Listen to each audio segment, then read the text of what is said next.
you want to just jump in? Sure. Yeah. Okay. Yeah. All right. Yeah.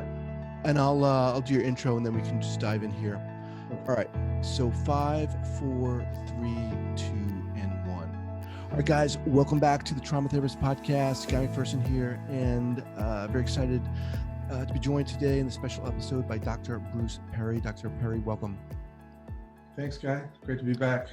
All right. So Dr. Perry is a child and adolescent psychiatrist and neuroscientist. He's senior fellow at the ChildTrauma Academy and an adjunct professor of psychiatry and behavioral sciences at Northwestern's Feinberg School of Medicine.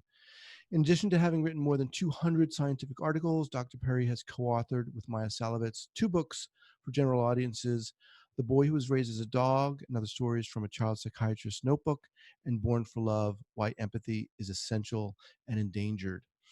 So, when this COVID-19, everything started hitting, I thought to myself, what could I do? And this is kind of what I do.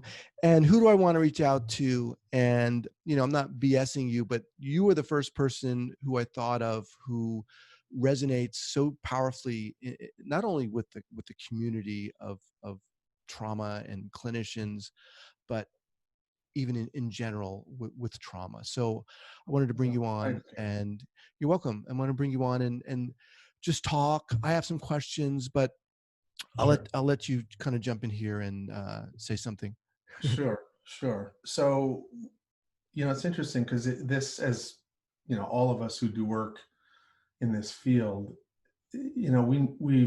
we know a lot more about stress, distress, trauma, the way people think and function under duress than, the average person. It's part of what our training is, part of what we learn to understand. And it's one of the, I think in many ways, this global experience is ultimately going to be one of the most useful, teachable moments about stress, distress, trauma that we'll ever find, because there's going to be certain universal experiences that people are able to connect to, where when you're teaching people about, people under duress, for example, they shut down part of their thinking brain and they get more fearful and reactive, and the solutions they come up with are really not that smart when you actually reflect on them later on.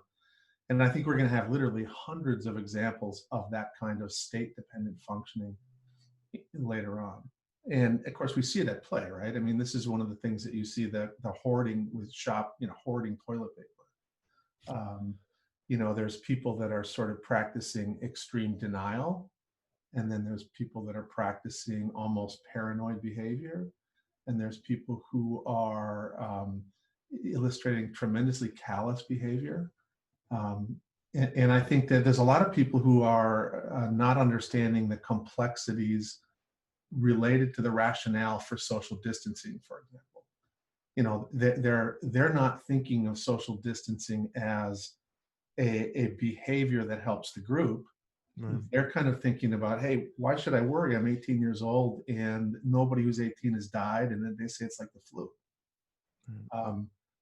They're not quite understanding that the rationale for social distancing is to slow down the rate of infection in the population so that it doesn't overwhelm the hospitals. But so there's going to be a lot of really useful things for our field ultimately. Yeah. And I start with that because I think it's really important for us as leaders in our local communities and in our sort of sphere of influence to begin to model more regulated behavior. One of the things that I think is important, and I've talked to a number of people in government official positions, both state and federal, about the importance that they get a hold of themselves, right? Mm-hmm. Listen, you got to calm down. You've got to be regulated. You've got to be clear. You've got to be appropriately cautionary, but not alarmist. Right. And striking that appropriate tone is a really important thing for the leader of any group, whether it's the teacher of a bunch of kids or the parents in a household, or us, as therapists who are now at this time, in many ways, we're leaders of the response that our community will have. So I think that, I like to remind people that this is going to pass, and there will be moments of reflection that will be positive. And now, with that said, there's a lot of real challenges between now and getting to that reflective moment. Right. Right. Right. And I think one of the biggest issues, and again, I think this is something that we as leaders in our sphere of influence can help people understand, is that there are ways to turn unpredictability and uncontrollability of the stress we're experiencing into something that's a little bit more digestible, into more moderate, predictable stress. There's just no way. It's going to be stressful. There's just no doubt about it. For some people, this is going to sadly be catastrophic. Most of us are privileged enough to have a job, maybe a little bit of savings, a place to live, but if you are sort of month to month and you've been experiencing poverty or marginalization as an individual in any way, this kind of event basically shows all of the fracture lines in our public system. Mm-hmm. And they're going to be, people will try to sort of, as they become apparent, there'll be little fixes here and there. But I think that the real challenge for us as a field is making sure that the people we work with, the most marginalized, most disenfranchised, are not forgotten in this process. So you talked about, the importance of modeling and regulating. What are some of your thoughts on how people can do that, or for whom maybe that doesn't come very easily? Yeah, it's interesting. I did a podcast for some folks who are basically an OCD foundation.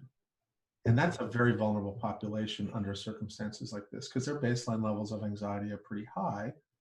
And now we're telling people to do things that they're sort of been working to not do too much, right? Right. They've been working to not wash their hands too much and to not be phobic about going out and interacting with people.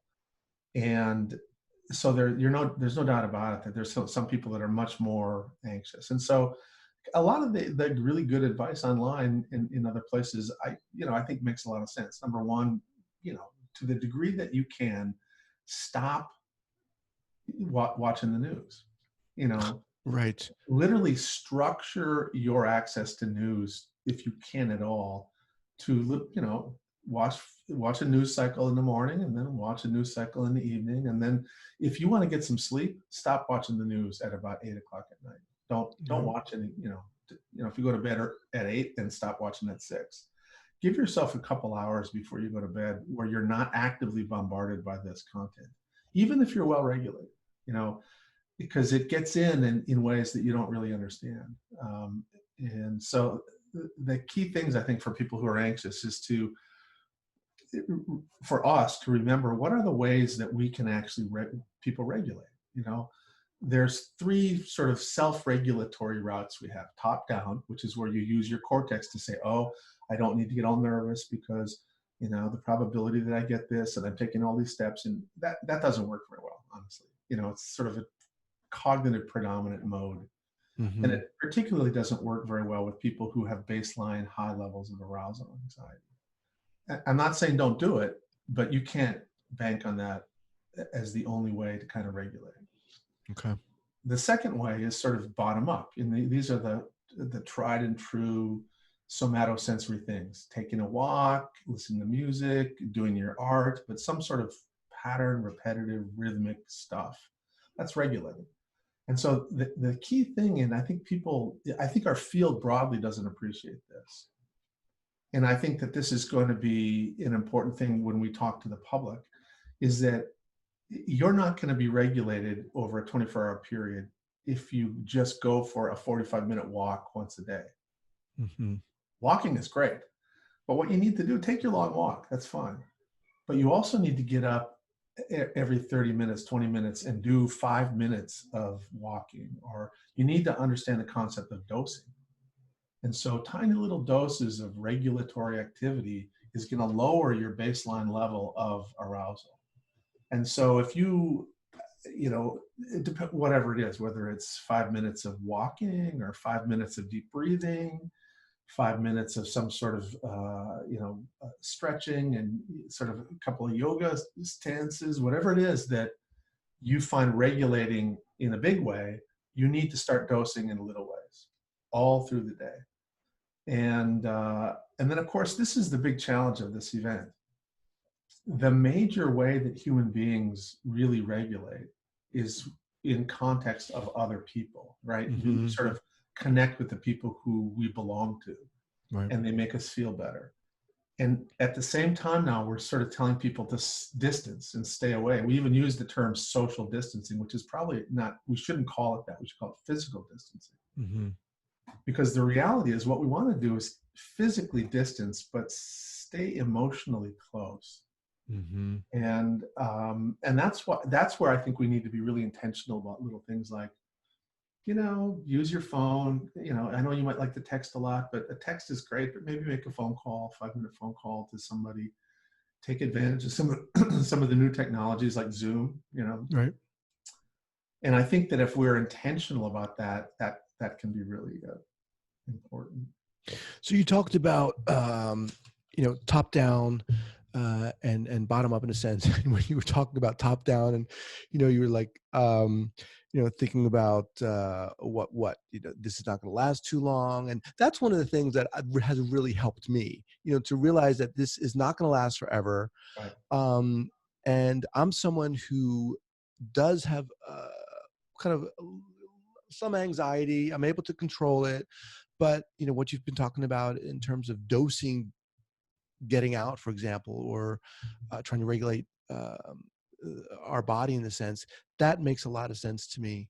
Why is that important? Why is, just getting out once not as important or not as effective?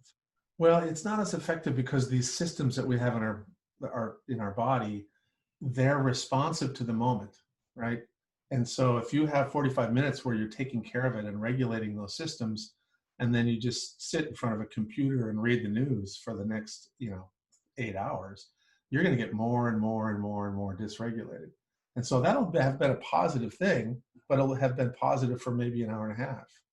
Whereas what you want to do is if you have, a bunch of these little proactive doses, it keeps your baseline lower, so that when you do watch the news and you start to escalate a little bit, and then you'll break away and then have another regulating moment. And so it's all about sort of changing the pattern of stress activation from unpredictable and uncontrollable to more moderate and predictable. And one of the things that we talk about a lot, I know people have used the term toxic stress. We don't really use that term, but the key thing about stress and distress is that it really is something that is that the pattern of stress activation is what turns out to be most important. And I've got a little thing here. I'm going to just, if you let me share the screen for a second, I'll show everybody. And I think some people are very familiar with this, but it's something that I think is really important to keep in mind.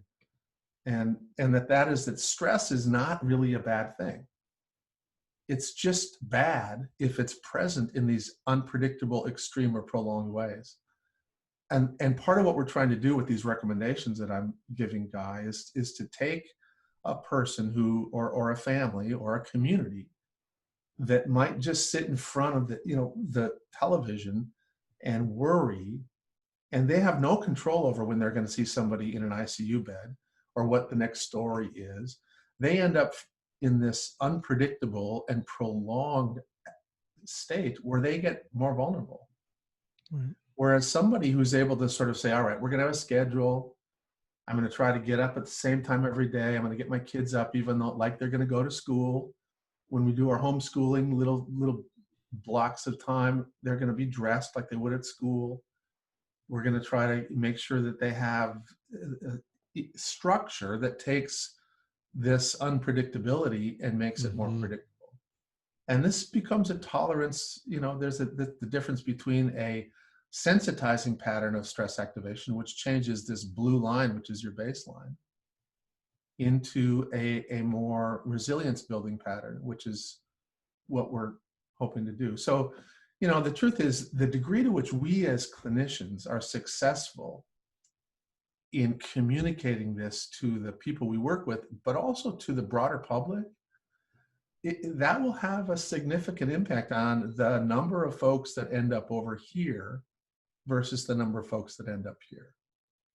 And I'm completely convinced that we have the potential to really impact our communities by doing stuff like you're doing here, Guy. This, creating content that we're going to share with a lot of people, where they begin to creatively think about, all right, how do I bring structure and predictability into this stressful time? Mm-hmm. And what are the things that we can do as a family that are regulating? How do I take the things that help I know I don't want Billy on his video game all day long, but playing on video games is actually a regulating dissociative activity for a kid. And if they're stirred up, letting them play 15 minutes every couple hours, 20 minutes every couple hours, even though it's school time, might not be a bad idea. Right. And so dosing I think is the key to a lot of this stuff. So this, when you put up that slide, that predictability kind of obviously stood out for me. I mean, this is something that is going on, here in California, as a lot of other states we have shelter in place. We're allowed to go out for walks, but we have to maintain 6 feet apart from people. But there's a certain amount of predictability to this high stress, stressful environment that's going on. Yeah. Can we find to me, I'm able to find comfort in that predictability. Absolutely. One of the things, Guy, that is, we know from all the basic neurosciences and cognitive psychology and all kinds of different areas of study of this, but the unknown is more anxiety provoking than the known, even if the known is bad. Right. And you're basically describing, all right, we have a bad but known situation. And so I think that when government and government officials sort of impose structure, even though it's inconvenience and it's not great and it's stressful, that's healthier than kind of letting pandemonium take place and people decide for themselves what they're going to do or not do. Because that leads to sort of confusion and chaos and more distress. Let me ask you a couple of questions here. I let some people know in my community that I was going to speak with you this morning, and some clinicians had some, I thought, really good questions that are a little more specific. One is by a clinician. Her name is Sandra Emanuelides, and she said, what can we do to help mitigate the high potential of trauma due to the public display of panic that teens and kids are witnessing in the current climate?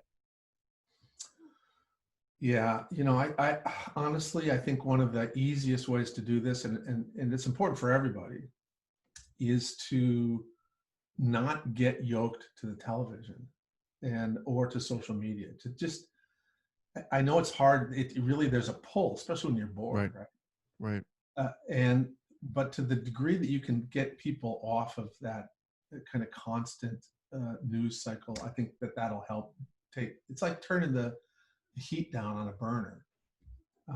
You'll just get a little bit more calming. That's one of the key things, I think, is media control. The other one is kind of what you said earlier, guys, that when you turn the heat down and people get a little bit more regulated, then they can hear what you're saying better. And then they can use top-down mechanisms. So give them reassuring scripts, right? That they can then use to reassure themselves in a top-down way, right? Give them, this is going to pass. You're going to be healthy, because the vast majority of people, even if you're older, are going to, if they get this, they're still going to be okay at the end. Some of them may get very sick. A very, very few of them may get very sick, but the vast majority of people will be physically okay. Now, I think a lot of people are nervous about stuff like housing, employability, my job, and I think the degree to which government can provide economic reassurance that's also very helpful. And I have, you know, I never really trust government, but you know, it sounds as if most of the governments across Western Europe and the US and North America are saying that they're very intentional about trying to make sure that there's economic safeguards, that people are ultimately going to be okay.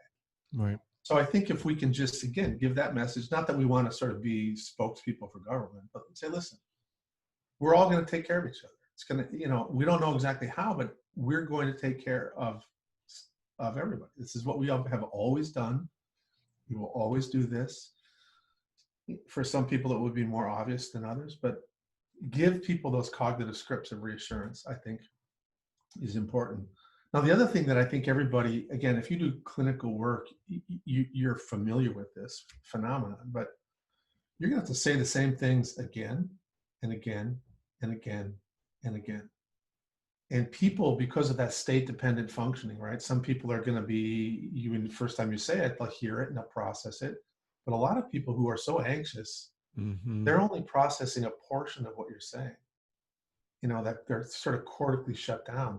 And the more regulated they get, the more they'll hear. But you know, they're going to exhibit fluctuating cognitive capabilities. All right.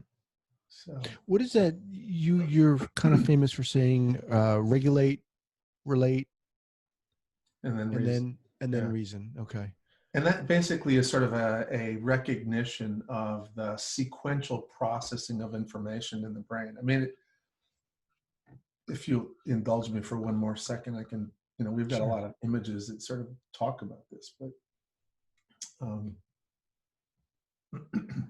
one of the things that we use a heuristic of the upside down triangle brain thing. And so the top is the cortex where you think, you know, this is where your reasoning part of your brain resides, thinking about the future, reflecting on the past, speech and language.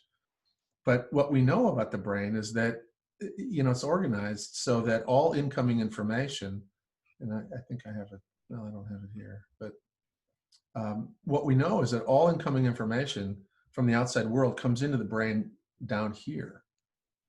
And it first gets processed in these lower parts of the brain, and then it gets processed in here, and then it gets to the top part of your brain. So when you're dysregulated, this is about, you know, huge parts of your cortex are inefficiently processing. And so the idea is that if you're really going to engage somebody and interact with them, you need to recognize that, you know, I think I've got one of these things in here somewhere, that if you are you know, if you're wanting to communicate with somebody and you have some cognitive stuff up here, it has to go through the middle and emotional parts of your brain, out the dumb part of your brain, out into space, up through the dumb part of this person's brain, through the emotional part of their brain, and then the cognitive part of their brain. So there's a lot of steps in communication. And, you know, we think that if you sort of acknowledge this sequence and follow this sequence, you're going to much more efficiently get to the cortex. So if you can quiet down these parts of the brain and regulate to a certain degree, which allows you to then effectively connect with somebody, which then means that they're actually going to hear more accurately what you're saying. So that's why we talk about, you know, again, if you give a very sort of articulate explanation of the rationale for social distancing to somebody who's dysregulated, they're just not going to process it. And so we think regulation is the key to communication.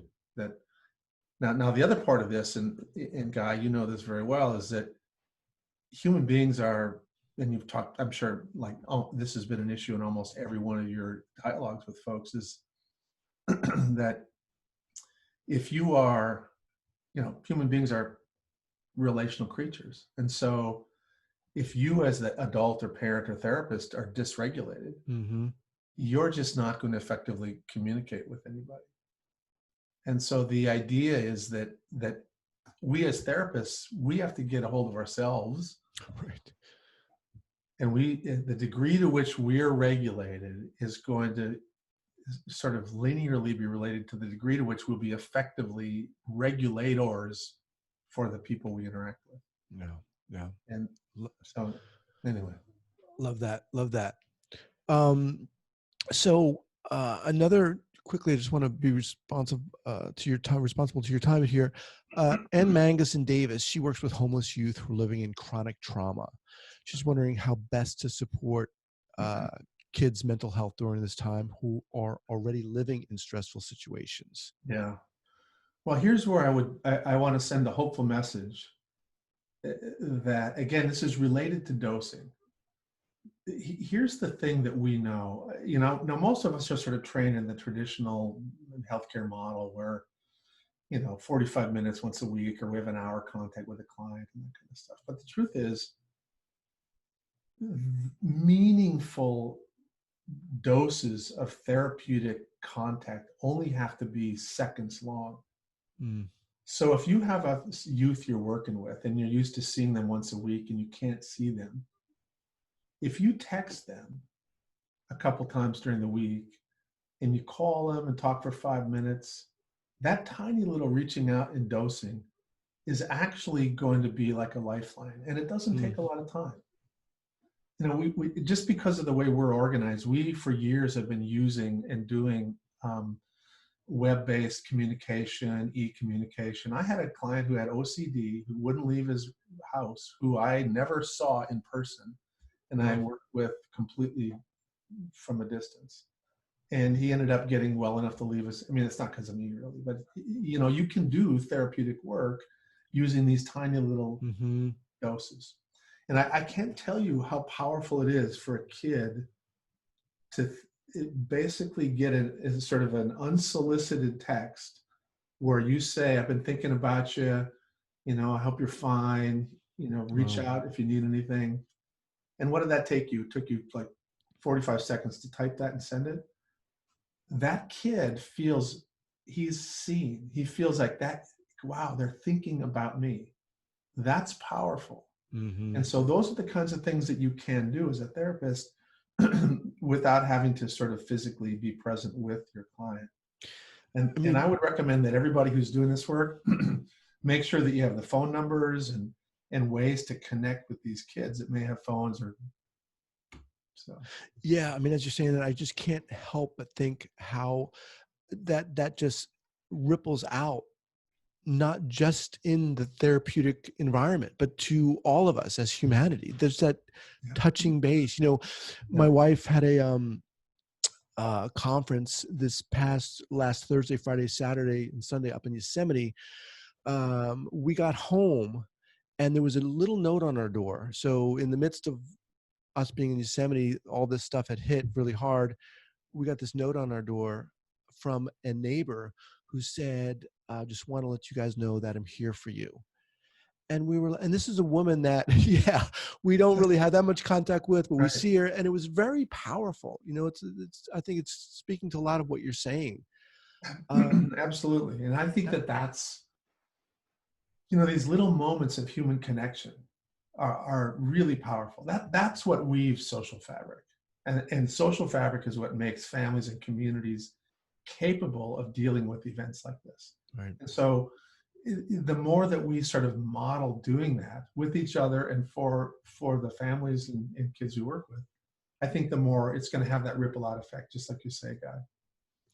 All right. Last one here by Kristen Free. She says, any suggestions for how to support teenagers who aren't able to process the severity of the situation and just want to be able to be with their friends? Yeah, it's interesting. We have two groups of folks that we're struggling with. One is that there's a lot of kids who are sort of, in the developmental disability world, who don't quite understand why mom and dad can't come and visit anymore. And so their processing that's hard. And we're struggling with that. We don't really have great answers to that. But if a kid is, if you're an adolescent and you've got normal processing capabilities, one of the things that we're just going to have to keep doing is re-explaining. And I think some of the most powerful ways to help them understand the rationale for some of this is use some of the graphic visuals that are available online. There was a very compelling set of video clips that modeled social distancing that was published initially, I think, in the Washington Post. It's available online. Barack Obama retweeted it, but it basically shows a series of scenarios where there was no social distancing and there was one person with the infection, and it showed how it spread. And then there was another one that showed moderate social distancing, and then and really what it was a visual representation of the rationale for social distancing. And that's kind of what what I would recommend. That there's a lot of people who are much more visual. And I think when most folks, if you send them an article where people are writing about, oh, those millennials and how bad they are because they're not social distancing, it doesn't go anywhere. So. All right. Well, look, man, I want to thank you so much for taking the time to do this. Sure. I'm so glad I followed my instinct and reached out to you. Again, thanks for the work you're doing and for the inspiration that you are. I appreciate it. Well, thanks for the opportunity. And, stay distant, but physically distant, emotionally close. All right. Take care, Dr. Perry. You bet. Bye-bye.